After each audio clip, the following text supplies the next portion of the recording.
Hi everyone. ఈరోజు మన day 7 cloud కిచెన్లో నేను స్టఫ్డ్ కాకరకాయ కర్రీ చేస్తున్నానండి.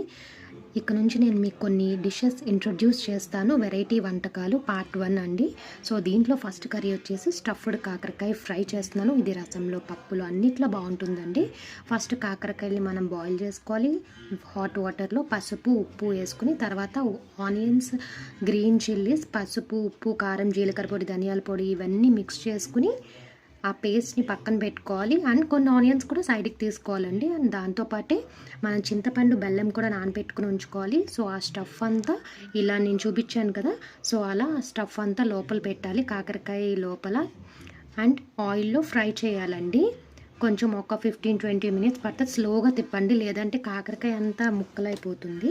సో ఇలా ఫ్రై అయినాక మిగిలిన కొన్ని ఆనియన్స్ ఉంటాయి కదండి, అవి కూడా పైన ఇలా జల్లాలి. అండ్ నానబెట్టుకున్న చింతపండు, బెల్లం రసం కూడా వేయాలి. మెయిన్ ఇదే టేస్ట్ అండి ఈ ఫ్రైకి. అండ్ లాస్ట్లో కొత్తిమీర కూడా వేయాలి. సో మీరు కూడా ట్రై చేసి ఈ డిష్ ఎలా ఉందో నాకు కామెంట్ చేయండి. నా ఛానల్ మీకు నచ్చినట్లయితే please subscribe, like, share. Thank you.